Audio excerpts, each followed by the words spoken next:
오늘 우리 시장 상황 점검해 보겠습니다. 증시 프리즘 문영민 기자와 함께합니다. 이 오전만 해도 이 크레딧 스위스 때문에 분위기가 안 좋았는데 잘 버티고 장이 마감했습니다. 맞습니다. 우리 증시는 근데 좀 살펴보면 전반적으로 롤러코스터 같았다 이렇게 평가할 수가 있겠습니다. 이 코스피는 약보합에 코스닥 지수는 강보합의 장을 마쳤는데요. 유가증권 시장을 살펴보면 개인만 홀로 사들였습니다. 외국인과 기관은 합쳐서 900억 원 넘게 순매도했고요. 오늘 개장 직후 하락세의 원인으로 스위스 이 투자은행인 크레디트 스위스, 이 CS 파산 우려가 꼽힙니다.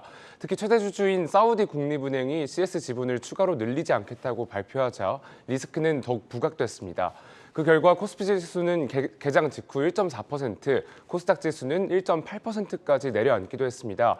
하지만 스위스 중앙은행이 이 CS에 대해 약 70조 원 규모의 유동성 지원 방침을 밝히자 증시는 낙폭을 되돌렸습니다.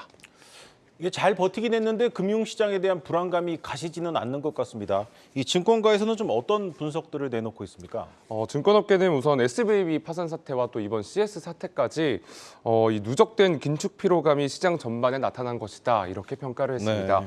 어제도 설명했던 대로 언제든 또 어느 국가든 또 어느 은행이든 이 유동성 불안으로 인한 변동성 확대가 나올지 알 수 없는 상황이라는 겁니다. 물론 SVB와 CS 사태는 각국 정부와 중앙은행의 발빠른 지원책 발표에 어느 정도 일단락되기는 했습니다. 하지만 이미 금융시장에 대한 투자자들의 신뢰가 흔들린 상태인 만큼 각국 정부의 대책이 제대로 효과를 내기에는 시간이 소요될 것이라고 설명했습니다. 다시 말하자면 증시는 당분간 변동성 국면에서 벗어나기 힘들다는 겁니다. 예, 미국도 그렇지만 이제 국내도 특히 이제 금융주에 투자한 분들 걱정이 많으실 겁니다. 오늘도 이제 은행주들 대부분 좀 떨어졌죠? 맞습니다. 오늘도 이 국내 은행주들 대부분 떨어졌고요. 제가 4거래일 동안의 이 하락률을 좀 살펴봤습니다. BNK나 DGB나 JB 금융투자와 같은 이 중형 금융사들의 경우도 물론이고요. 비교적 규모가 큰 이 우리금융이나 신한, KB, 하나 모두 떨어졌습니다. 네. 이렇게 은행 등 금융주를 중심으로 투자 심리가 빠르게 악화하고 있는 상황입니다. 특히 외국인 투자자의 경우 금융주에 대해 연초에는 순매수 기조를 유지했었는데요. 지금은 모두 팔아치우고 있습니다. 외국인은 이달 초부터 현재까지 KB금융을 1,450억 원, 신한지주를 870억 원 등 순매도하고 있습니다. 이렇게 쪼그라든 금융주를 향한 투심을 회복하기에는 단기적으로 어려울 전망입니다. 증권업계는 전 세계적으로 금융기관 리스크가 부각되고 있는 상황에서 투자자들이 당분간 국내 금융주에 투자할 이유가 전혀 없는 현실이라고 설명했습니다.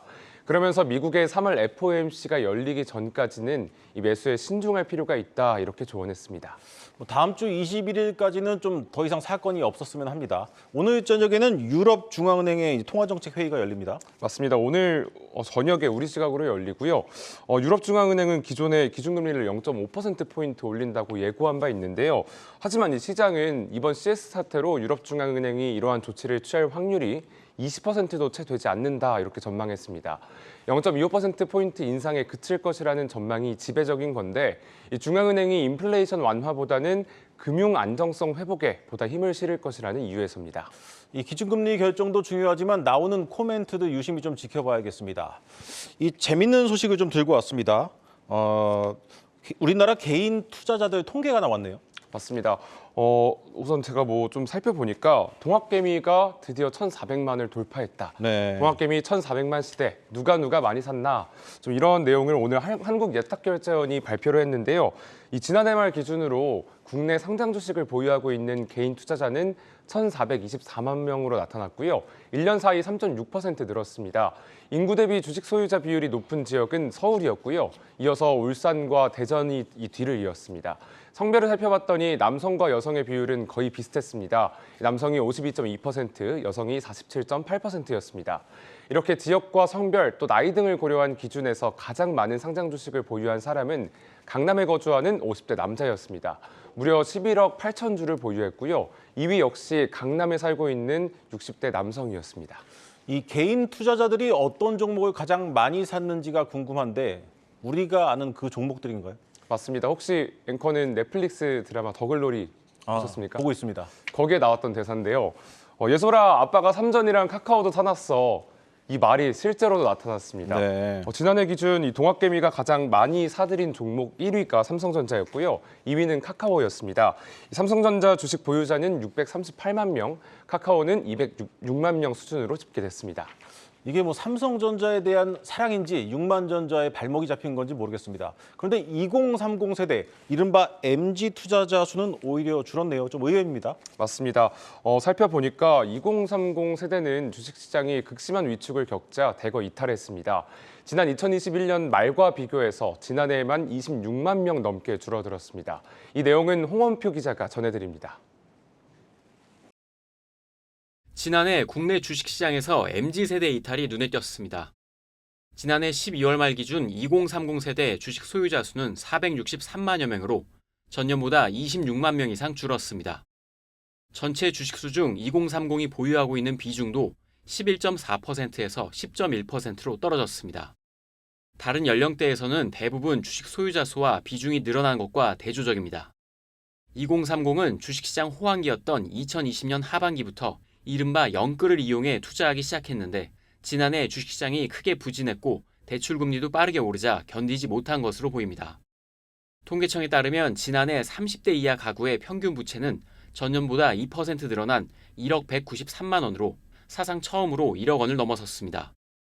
한편 지난해 개인 투자자들은 국민주라 불리는 삼성전자와 카카오를 대량으로 사들였습니다.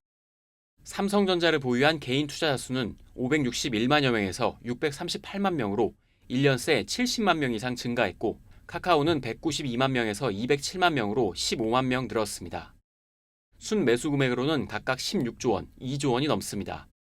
하지만 삼성전자는 연초 대비 30%, 카카오는 50% 하락해 개인들은 큰 손실을 보고 있습니다. 소유 주식수를 거주지와 연령별로 분류했을 때 서울 강남구와 서초구, 경기도 성남시의 5060 세대가 최상위권이었습니다. 특히 서울 거주자의 소유 주식 비중이 20%포인트가량 증가한 반면 전국 다른 지역의 비중은 대부분 줄어 지역별 격차가 크게 벌어졌습니다. 한국경제TV 홍원표입니다. 증시 프리즘 문영민 기자였습니다.